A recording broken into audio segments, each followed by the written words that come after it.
You know, Drag Race loves to give us a budget when getting ready for the show, right? So, you did the best you could. A budget, sure.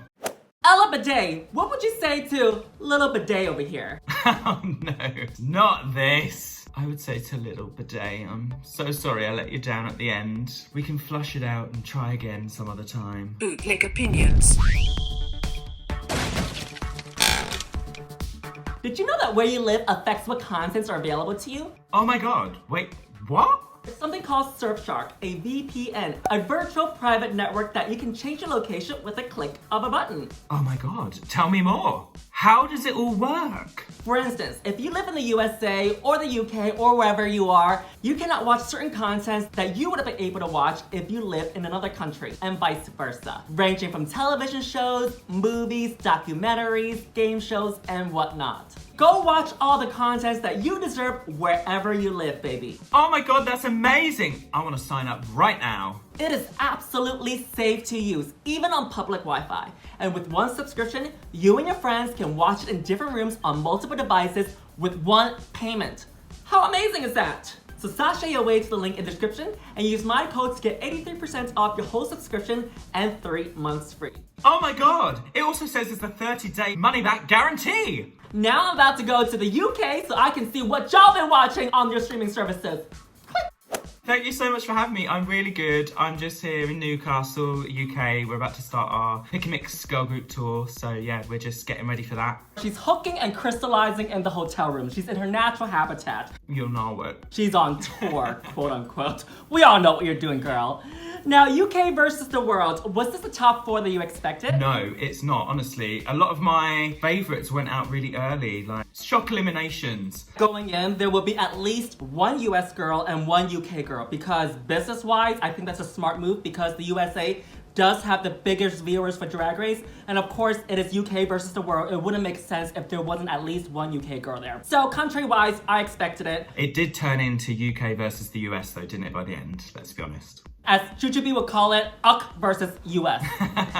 UK versus USA. And I was kind of happy that they didn't have to write their own lyrics, choreography, because I wanted to see something new, and they definitely brought that in with the lip sync smackdown. Now, this look that RuPaul first came out, I thought it was very something that Pangina made in the workroom. Do you agree? I do agree. I could see Pangina making that. Now on to the runways. We first have Lemon serving you a look and a tribute to Canada in the Canadian flag with the maple. I think she looks gorgeous, young, and beautiful. I love the back piece. I think it is well constructed with shapes. If you asked me this about the hair 2-3 years ago, I would say let's put the hair up because it's a finale, right? And I think that drag is moving in a direction where if you wear this hair down the runway for a finale, it's completely fine with me. Now, between these 2 colors, I would say that it's a really strange silhouette that it created for her body.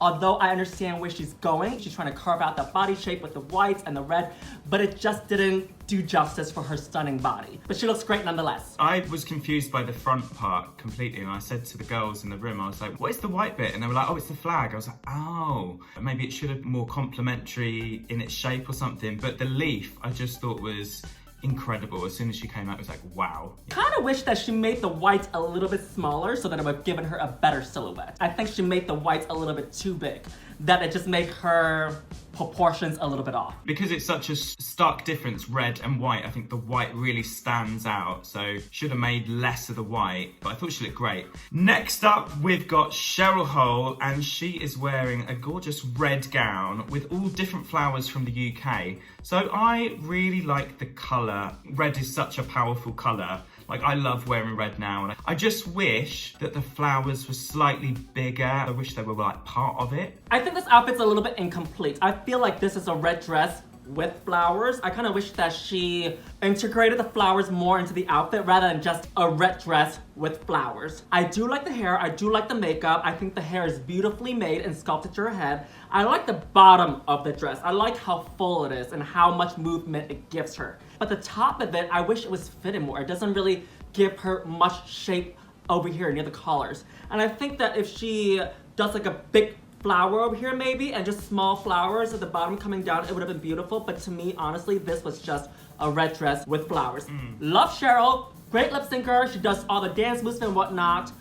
But we all know that looks is not her strong point, and I think that it showed a little bit over here. But I will say that this is an elevated version of for Cheryl Hole though. Oh yeah, for sure. That's what I mean. I think the flowers needed to be part of the dress rather than just an accessory. To like real life rather than drag, I feel like we could have had a huge daffodil and it could have been elevated more. But with that said, I think that is a really elevated Cheryl and something different to what Cheryl normally shows as well. I kind of wish that she actually went a different route with this without the flowers. I know she was trying to represent the different flowers from where she is from, but then I think without the flowers, it would have been a much more cleaner and safer look. Yeah.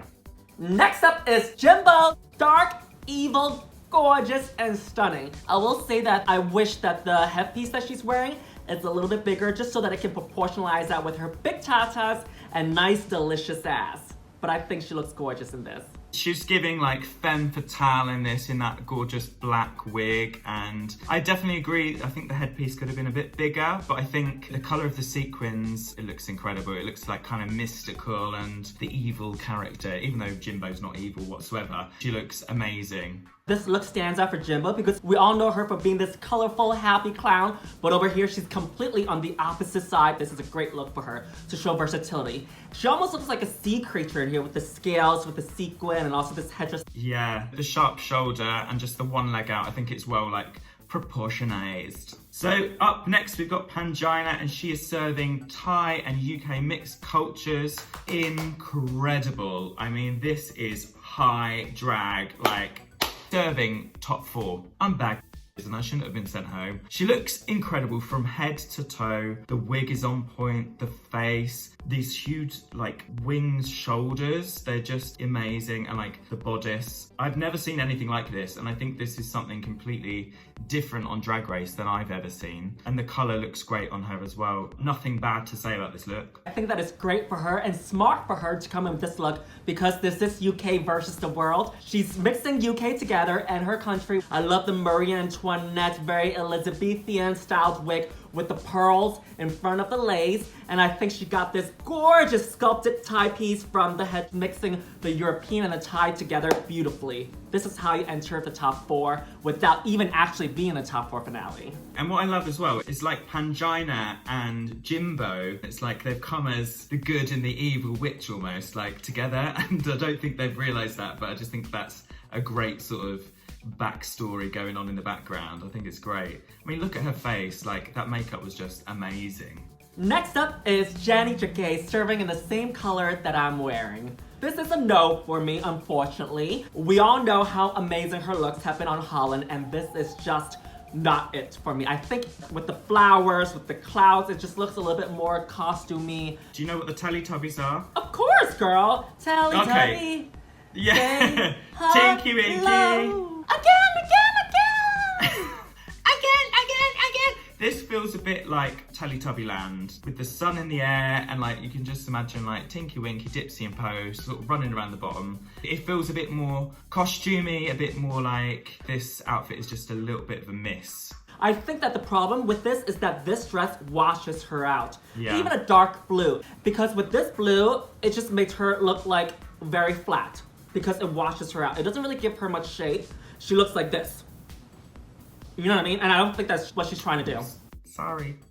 Up next is Baga Chipz with this gorgeous Liz Taylor inspired outfit. Now, I've got to admit, I didn't know the reference of the headdress, but I did look it up and I was just amazed at how accurate it was. I'm not sure if I like the black and the white. I feel like the dress could have complemented the headdress more, but maybe that's me missing the reference altogether. I think it's a really strong look for Baga. She looks beautiful. I don't mind the black and the white separation. I think she looks stunning from top to bottom. I love the big poofy sheer shoulders and the high cut slit and those horseshoes. I think she looks beautiful in this.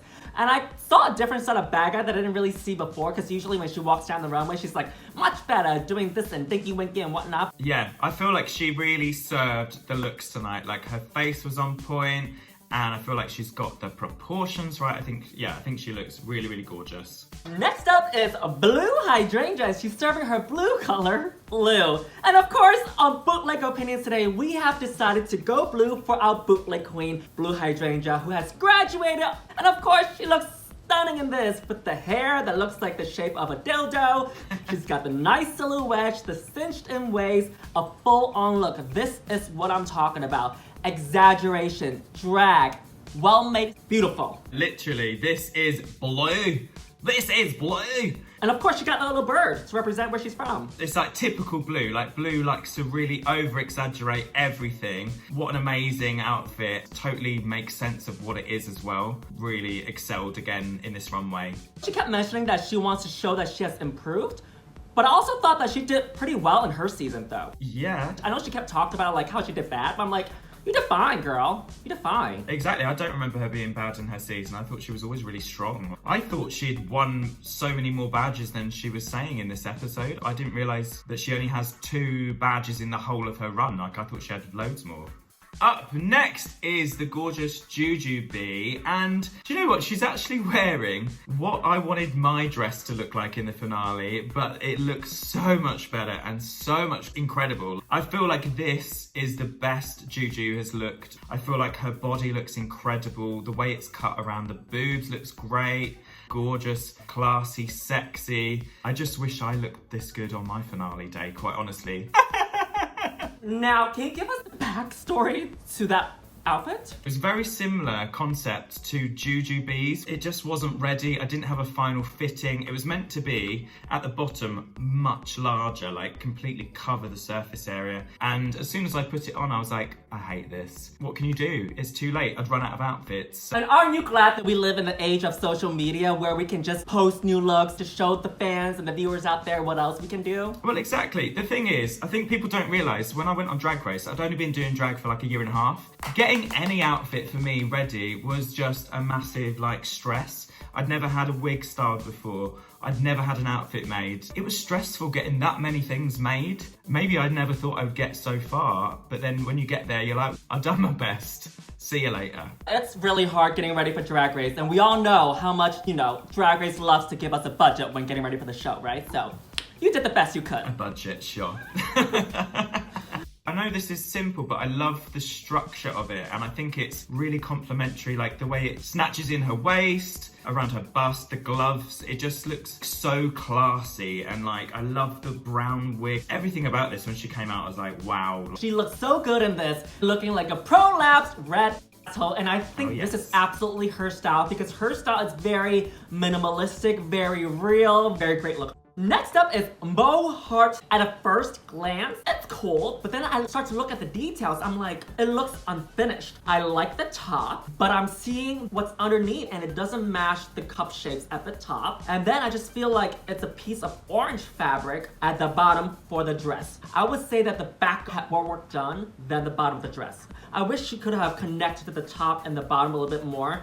Maybe even if she did like a whole orange dress and maybe just like some of that boning with the cage would have been it. But the hair, the makeup, and the accessories are beautiful. Now that I'm looking at accessories, it doesn't even go with the outfit. Maybe she ran out of clothes. I don't know what's going on. It doesn't seem like it's a full look. Because if we go back to her first few week looks, those look more like a finale look than this, right? I felt the same. When she first came out, I was like, wow. Then the more she walked down the runway, I felt like not a link between the two halves. So you've got like that gorgeous like metallic bodice, but like you say, underneath doesn't match the top bit. And then the orange on the bottom just felt a little bit flat compared. I feel like some of the orange needed to come through the bodice top to sort of tie it together. I just felt like it was lacking in a little bit detail in the bottom half. Lacking compared to some of her other outfits, which was like yards and yards of fabric. As beautiful as she looked, I felt like it was slightly like unfinished. I feel like the standout was that piece that's attached to her dress and also the gloves. I think that was a standout. The outfit itself, wishy-washy. Yeah.